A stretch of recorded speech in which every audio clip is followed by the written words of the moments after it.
You, John Fitzgerald Kennedy, do solemnly swear I, John Fitzgerald Kennedy, do solemnly swear that you will faithfully execute the office of President of the United States that I will faithfully execute the office of President of the United States and will, to the best of your ability, and will, to the best of my ability, preserve, protect, and defend the Constitution of the United States. preserve, protect, and defend the Constitution of the United States. So help you God. So help me God.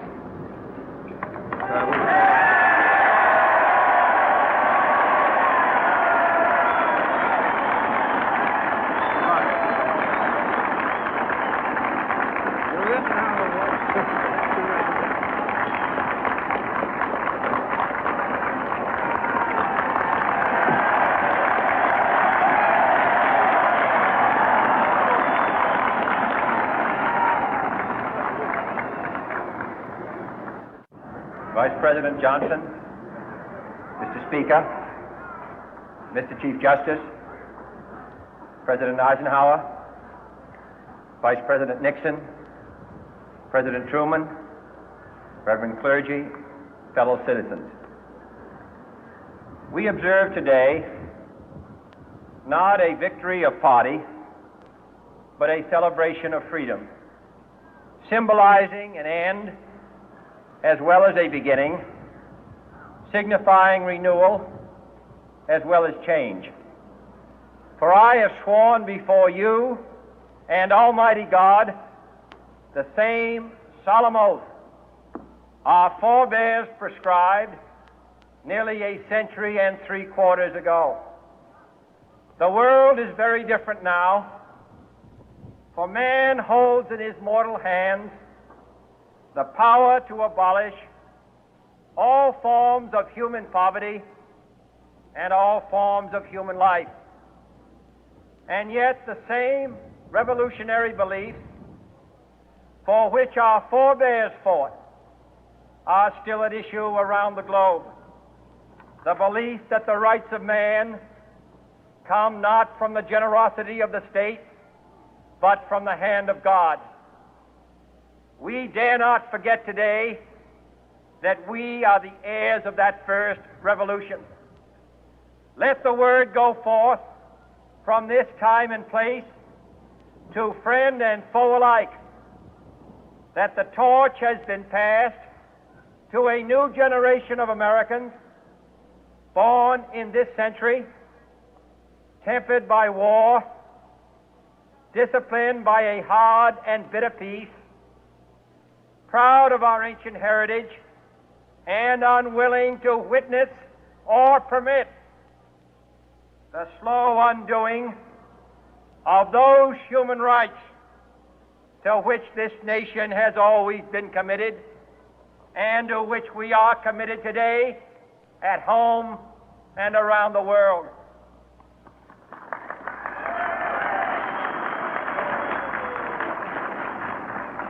Let every nation know, whether it wishes us well or ill, that we shall pay any price, bear any burden, meet any hardship, support any friend, oppose any foe to assure the survival and the success of liberty.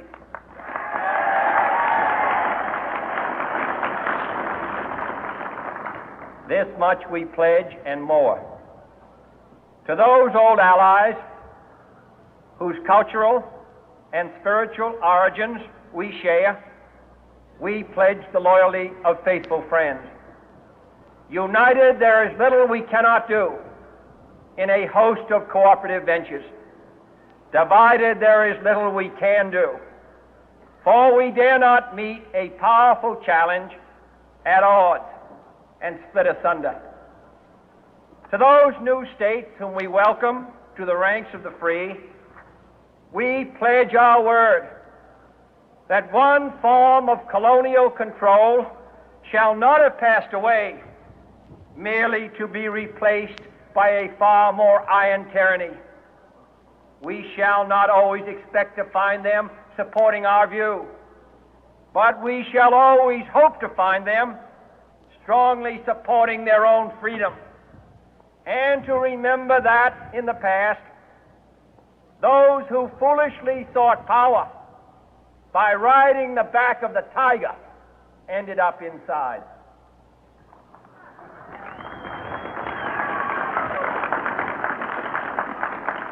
To those people in the huts and villages of half the globe struggling to break the bonds of mass misery, we pledge our best efforts to help them help themselves for whatever period is required, not because the communists may be doing it, not because we seek their votes, but because it is right.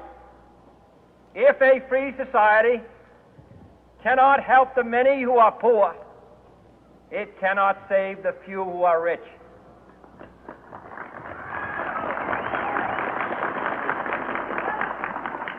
To our sister republics south of our border, we offer a special pledge to convert our good words into good deeds, in a new alliance for progress, to assist free men and free governments in casting off the chains of poverty. But this peaceful revolution of hope cannot become the prey of hostile powers.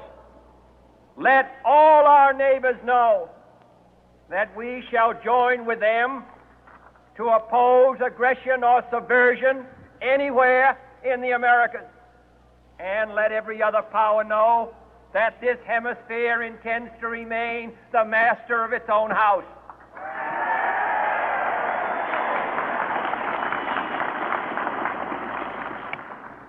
To that World Assembly of Sovereign States, the United Nations, our last best hope, in an age where the instruments of war have far outpaced the instruments of peace, we renew our pledge of support to prevent it from becoming merely a forum for invective, to strengthen its shield of the new and the weak, and to enlarge the area in which its writ may run.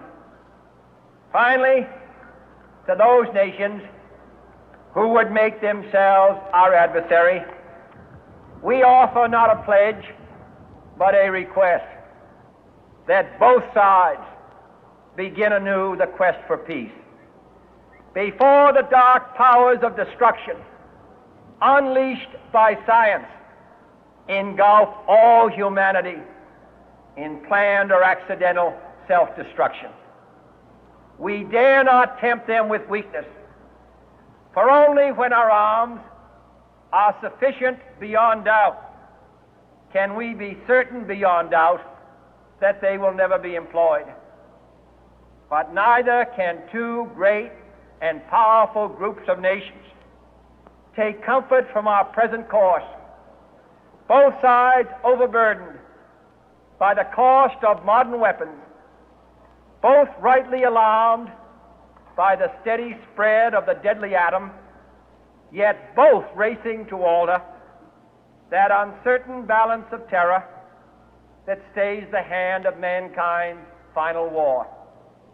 So let us begin anew, remembering on both sides that civility is not a sign of weakness, and sincerity is always subject to proof. Let us never negotiate out of fear, but let us never fear to negotiate.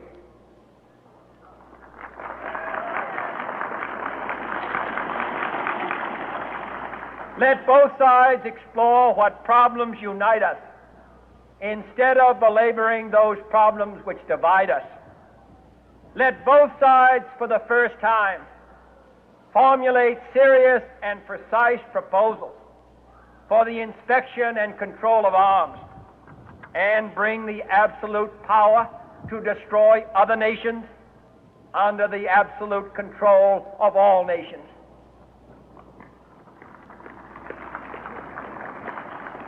Let both sides seek to invoke the wonders of science instead of its terrors.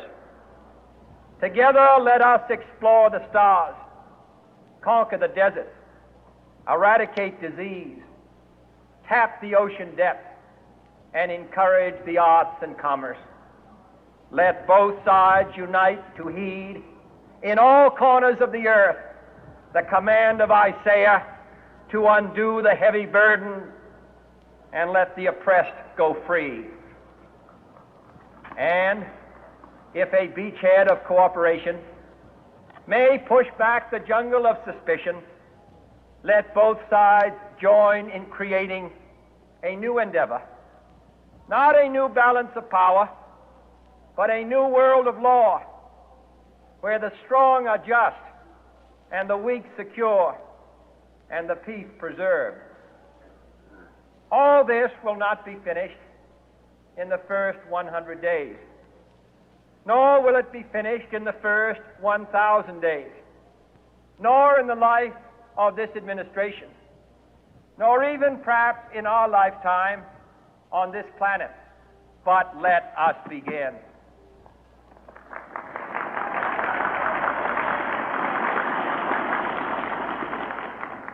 In your hands, my fellow citizens, more than mine, will rest the final success or failure of our course.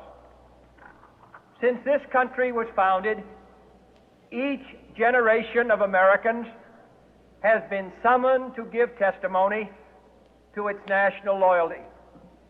The graves of young Americans who answered the call to service surround the globe. Now the trumpet summons us again, not as a call to bear arms, though arms we need, not as a call to battle, though in battle we are, but a call to bear the burden of a long twilight struggle, year in and year out, rejoicing in hope, patient in tribulation, a struggle against the common enemies of man, tyranny, poverty, disease, and war itself.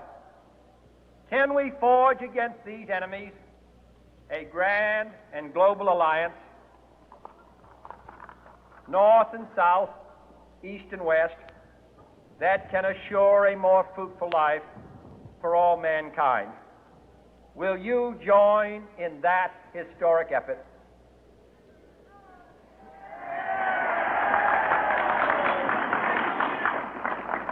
In the long history of the world, only a few generations have been granted the role of defending freedom in its hour of maximum danger.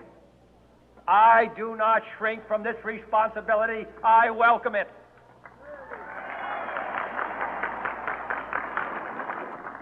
I do not believe that any of us would exchange places with any other people or any other generation.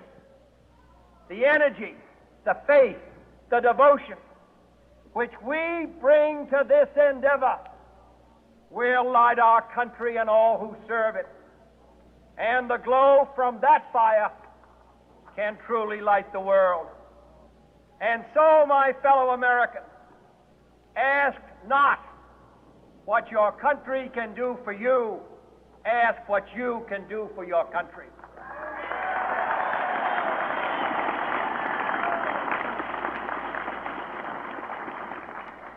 My fellow citizens of the world, ask not what America will do for you, but what together we can do for the freedom of man.